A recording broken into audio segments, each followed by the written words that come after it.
What if the most important documentary of the 20th century wasn't filed under history, but under science fiction? What if the Wachowskis, knowingly or not, didn't just write a screenplay, but channeled a memory of a world that was erased, reformatted, and rebooted right beneath our feet? You are here because you feel it, that splinter in your mind, that gnawing sensation that the timeline of American history, as taught in the sterile classrooms of the state, does not align with the reality etched into the stones of our cities. Tonight, we are going to talk about The Matrix, but not the one on the screen. We are going to talk about the construct you are living in right now. A construct built on the ruins of a forgotten American empire, a civilization of impossible grandeur that was systematically dismantled, buried, and renamed. We will expose the glitch in the rendering. We will walk through the white cities that supposedly never existed. We will look into the eyes of the orphan generation that repopulated a ghost world, and we will ask the question that the system fears most. If we didn't build this, who did? This is not a theory, this is a remembrance. Let us begin with the date, 1999, the year The Matrix was released. In the film, Agent Smith tells Morpheus that the simulation was designed to mimic the peak of human civilization. He calls it the late 20th century. But look closer at the world Smith describes, a world of control, of rules, of a gray, repetitive industrial reality. Now rewind the clock exactly 100 years, 1899. Official history tells us this was the turn of the century, the era of horse-drawn carriages, dusty roads, and men in top hats struggling to invent the light bulb. But the photographic evidence tells a completely different story. When we look at the panoramic photographs of San Francisco, New York, or Chicago from the late 1800s, we do not see a developing nation. We see a completed one. We see cities that rival the grandeur of Rome and Athens, but on a scale that defies logic. We see horizons spiked with thousands of spires, domes, and towers, all broadcasting a frequency we have forgotten. We see streets that are wide, paved, and inexplicably empty. The official narrative claims that between the arrival of the first settlers and the turn of the 20th century, a largely illiterate agrarian population, working with handsaws and mules, managed to quarry, transport, and assemble millions of tons of granite and marble. They supposedly built capitals, libraries, post offices, and cathedrals that modern engineering would struggle to replicate today. And they did it while fighting civil wars, surviving famines, and riding horses. Does that sound like history, or does it sound like a script? In The Matrix, Neo wakes up in a pod, weak, atrophied, surrounded by the ruins of a scorched world. He is told that the world he thought he lived in was a digital illusion pulled over his eyes to blind him from the truth. What if the mud flood theory, the idea of a catastrophic event in the mid-19th century, is the scorched sky of our reality?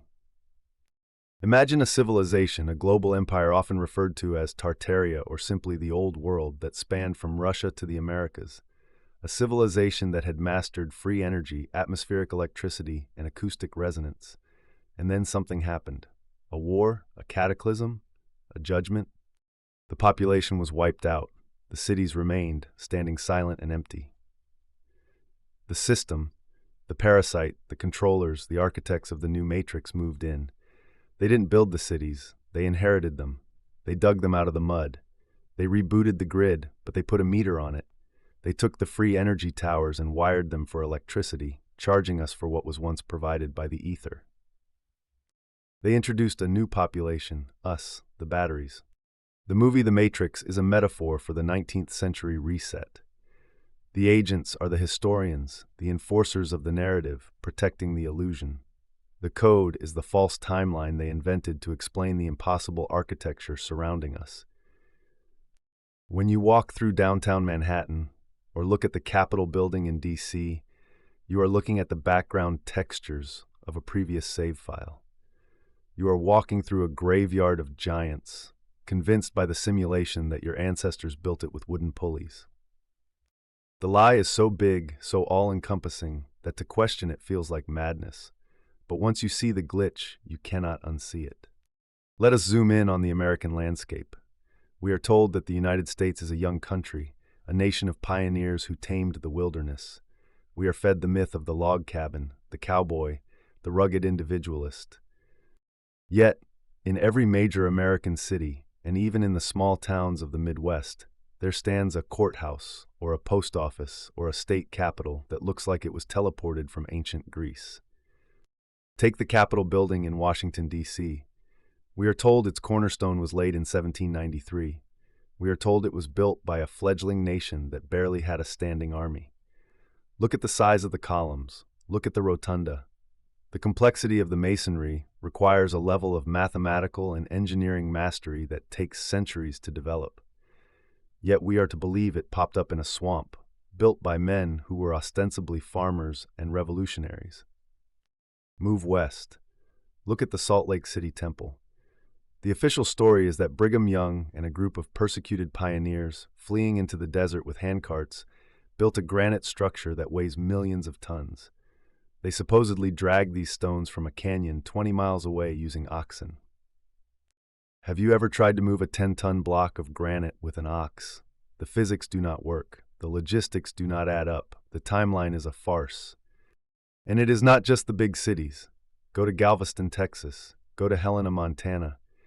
You will find massive red brick and stone structures with arched windows, high ceilings, and subterranean levels that are half buried in the ground. The historians call these basement levels with light wells. But why would you build a window facing the dirt? Why does the architectural style match perfectly with buildings in St. Petersburg, Russia, or Paris, France, or Melbourne, Australia? Because it was all one style, one empire, one design language. America was not built in the 1800s. It was excavated. The Wild West narrative is a cover story. The cowboys weren't the first men there. They were the scavengers. The gold rush wasn't about mining gold from the earth. It was about mining gold from the ruins. They were looting the corpse of the previous civilization. Think about the sheer density of construction claimed in the late 19th century. Between 1870 and 1900, the official narrative claims Americans built more railways, more subway systems, and more monumental masonry buildings than in any other period in history. They supposedly dug the New York subway tunnels with shovels and dynamite, removing millions of tons of earth without disrupting the massive stone buildings sitting directly on top of them. This is the Matrix protecting itself. It bombards you with dates, names of architects, and stories of American ingenuity to distract you from the visual evidence. The architects they name? Often they are ghosts, men with no distinct lineage, no previous works, who suddenly design a masterpiece and then vanish. Or they are merely the restorers, the men hired to patch up the walls and claim credit for the construction. They gave us a fake history to explain a real setting. They told us we were the builders, so we wouldn't ask who the real owners were. They told us the buildings were new, so we wouldn't notice they were ancient. And the most blatant example of this deception, the glitch that exposes the entire simulation, lies in the phenomenon of the World's Fairs. If you want to see how the Matrix creates a false reality, look no further than the World's Columbian Exposition of 1893 in Chicago, or the Louisiana Purchase Exposition of 1904 in St. Louis. The history books tell us these were temporary fairs. They claim that in the span of 2 years, largely during harsh winters, immense cities were constructed from scratch. We are told they were made of staff, a mixture of plaster, cement, and hemp, essentially temporary movie sets designed to last only a few months. Look at the photographs of the White City in Chicago. You see a sprawling metropolis of neoclassical grandeur, massive domes, colonnades, statues, fountains, electric lighting systems, and artificial lakes. The scale is terrifying. The complexity is breathtaking. We are expected to believe that this was built by men with hammers and horses in 24 months, only to be demolished and thrown into the trash 6 months later? Does a civilization build its greatest architectural achievements as a disposable wrapper? The narrative is absurd. The manpower, the logistics, the cost, it is mathematically impossible. The alternative explanation is darker, but it fits the evidence. These were not temporary cities built for a fair. These were the original cities. These were the centers of the Old World Empire in America, the gleaming capitals of Tartaria. The World's Fair label was the cover story for their destruction. The controllers, the inheritors of the Matrix, found these cities. They couldn't explain them to the new population. They couldn't explain the advanced technology, the free energy grids, the undeniable proof of a superior past. So they threw a party. They invited the world to see these marvels of modern architecture, claiming they had just built them. And then as soon as the fair was over, they blew them up. They burned them down. They smashed the statues. They threw the rubble into the lakes. In Chicago, they claimed a fire destroyed the White City. In San Francisco, after the Panama Pacific Exposition, they tore down the Palace of Fine Arts, or tried to, until the citizens begged to keep just one piece. The piece that remains today is made of solid stone, not plaster. The staff narrative is a lie to cover the demolition of heritage. The World's Fairs were the funeral rites of the old world. They were a psychological operation. By presenting these buildings as temporary exhibits, they conditioned the public to accept their impermanence. They taught the population that this level of beauty was fleeting, a fantasy, not the standard of living they were entitled to. And what about the technology displayed at these fairs? Wireless lighting, moving sidewalks, electric incubators. They showed the new population the remnants of the old tech, labeled it as innovation, and then withdrew it, only to sell it back to us slowly over the next century. The St. Louis Fair of 1904 featured palaces of electricity. At night, the entire city lit up like a circuit board. This was before most of America supposedly had reliable wiring. Where did the power come from? The official story says they brought in generators. The hidden history suggests the buildings themselves were the generators. The domes were gathering atmospheric ether. The spires were antennas. The entire city was a machine, and the World's Fair was the process of decommissioning it. They showed us the magic, then they pulled the curtain. And when the smoke cleared, the white cities were gone, replaced by the gray, brutalist, steel and glass cages we call modern architecture. The simulation was downgraded, the resolution was lowered. But they needed one more thing to make the deception complete. They needed a population that wouldn't ask questions. They needed a generation with no memory. In the movie The Matrix, humans are not born, they are grown. Fields of fetuses, harvested by machines, plugged into the system. It is a horrifying image of a population without parents, without history, mass-produced to serve a purpose. Now look at the American history of the mid to late 19th century. Look at the phenomenon of the orphan trains. Between 1854 and 1929, an estimated 250,000 children were transported from the East Coast to the Midwest and West. They were put on trains in New York and Boston and shipped out to be adopted by families they had never met, often used as farm labor. Where did these 250,000 children come from? The official story is poverty, immigration, and unwed mothers. But the numbers are staggering. The asylums were overflowing. The foundling hospitals were packed. At the World's Fairs, there were exhibits of incubator babies, infants in glass boxes, kept alive by machines, lined up for the public to gawk at. We are told this was a medical sideshow to demonstrate new technology. But viewed through the lens of the reset, a chilling possibility emerges. Was there a repopulation event? If the old world was wiped out by a cataclysm, a mud flood, a biological weapon, or a frequency event, the adults may have perished. Or perhaps the new population was introduced to inhabit the empty cities. The orphan trains were the distribution network, a generation of children with no parents, no lineage, and no oral history, a blank slate. If you want to rewrite history, you start with orphans. You tell them their parents died of disease. You tell them the magnificent buildings around them were built by the founding fathers. You give them a textbook and a flag, and within one generation, the lie becomes the truth. These children were the inheritors. They walked into the empty mansions of San Francisco and the brownstones of Brooklyn. They occupied the farmhouses that were already standing. They took over the infrastructure they didn't understand.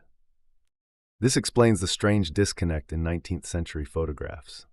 You see massive stone cities, capable of housing millions, but the streets are sparsely populated. The people you do see look out of place.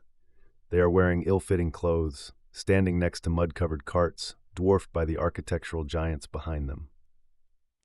They look like squatters in a palace, because that is exactly what they were. We are the squatters. We are the children of the reset.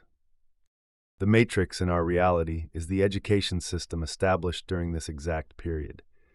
The General Education Board, founded in 1902, was created to mold this new population, to standardize thought, to ensure that no one asked, how did we build that cathedral with no power tools?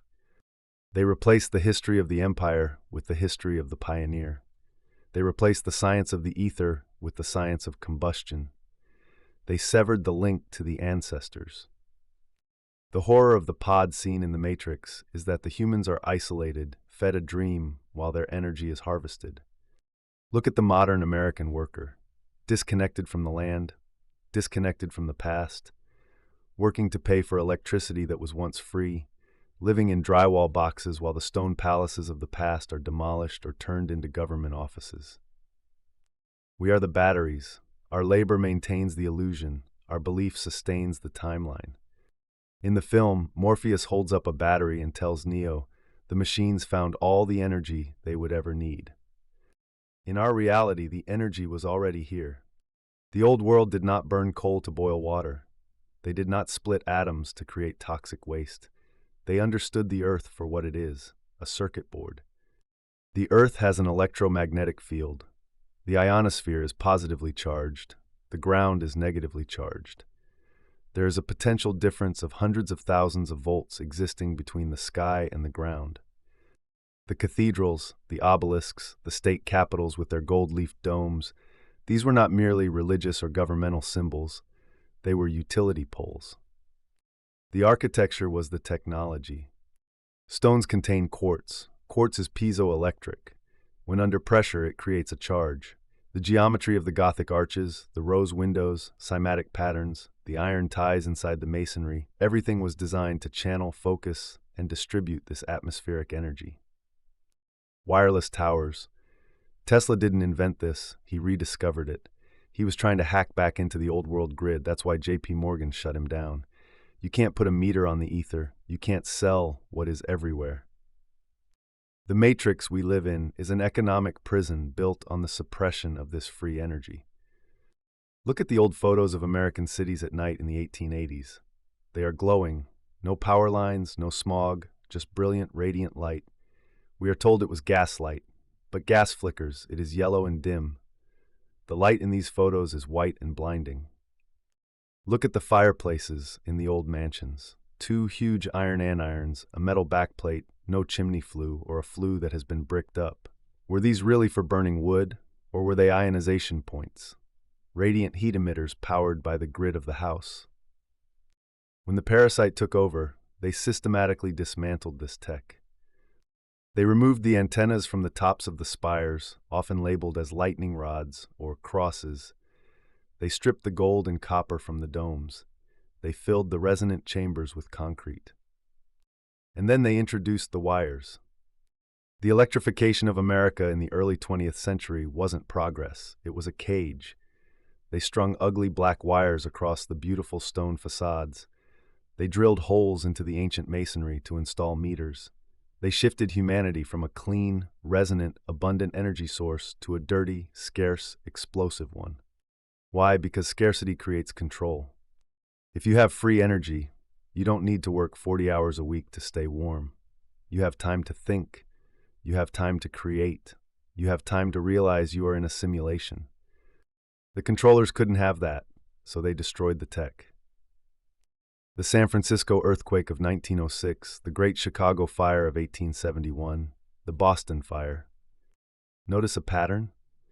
These fires always seem to destroy the most magnificent, technologically advanced districts of the city. They burn hot enough to pulverize stone and melt steel, yet often leave wooden structures nearby untouched. These were not accidents. These were hard resets, directed energy events to wipe the hard drive. They burned the evidence of the old world technology so they could sell us the new world combustion engine. They replaced the magic of the ether with the tyranny of oil. And we bought it. We thanked them for the light bulbs, forgetting that we once basked in the glow of the atmosphere itself. So here we are. The year is 2024, or so the calendar claims. We are walking through the desert of the real, clutching our smartphones, distracted by political theater, while the ruins of a superior civilization loom over us, silent and judging. The Matrix is real. It is the history book on your shelf. It is the news on your screen. It is the belief that you are the pinnacle of evolution, when in fact, you may be the survivor of a devolution. But the code is breaking down. Why is this information surfacing now? Why are millions of people suddenly looking at the old photos and asking, wait, that doesn't make sense? Because the cycle is ending, the simulation is glitching. The architecture itself is waking up. People are reporting strange vibrations in old cathedrals. The Mandela effects are multiplying, memories of a past that no longer matches the record. The internet, the very tool designed to distract us, has become the Library of Alexandria, where we are piecing together the torn pages. We are realizing that the American Empire was not created by the signing of the Declaration of Independence, but was usurped from a global civilization that fell silent. We are realizing that the mud flood isn't just about dirt, it's about the burial of truth. What do you do with this red pill? You cannot go back to sleep. You cannot look at a state capitol building again and see a government office. You will see a machine. You cannot look at a World's Fair photo and see a circus. You will see a crime scene. The architects of this matrix rely on your ignorance. They rely on you believing that you are small, that you are primitive, that you are lucky to have the scraps they feed you. But if you know that you are the descendant of giants, if you know that the capacity for abundance, beauty, and longevity is in your DNA, then their control grid fails. They can erase the books, they can burn the cities, they can rename the buildings, but they cannot erase the memory stored in the collective consciousness. The forgotten empire is not dead. It is waiting. It is waiting for us to stop acting like batteries and start acting like the builders we were meant to be. The walls of the prison are made of paper. The history is a script. The date is a lie. Look at the stone. Trust the stone. The stone does not lie. If this message resonated with you, if you felt that splinter in your mind shift just a little, then you are part of the awakening. The system will try to bury this. The algorithm will try to hide it. Do not let them. Subscribe to the channel, turn on the notifications. That is your signal that you are still plugged into the resistance. And most importantly, leave a comment below. Tell us what you see in your city. Tell us about the buildings that don't fit the story. Share your piece of the puzzle. We are reconstructing the map of the old world, one comment, one photo, one realization at a time. Welcome to the desert of the real. Now let's rebuild.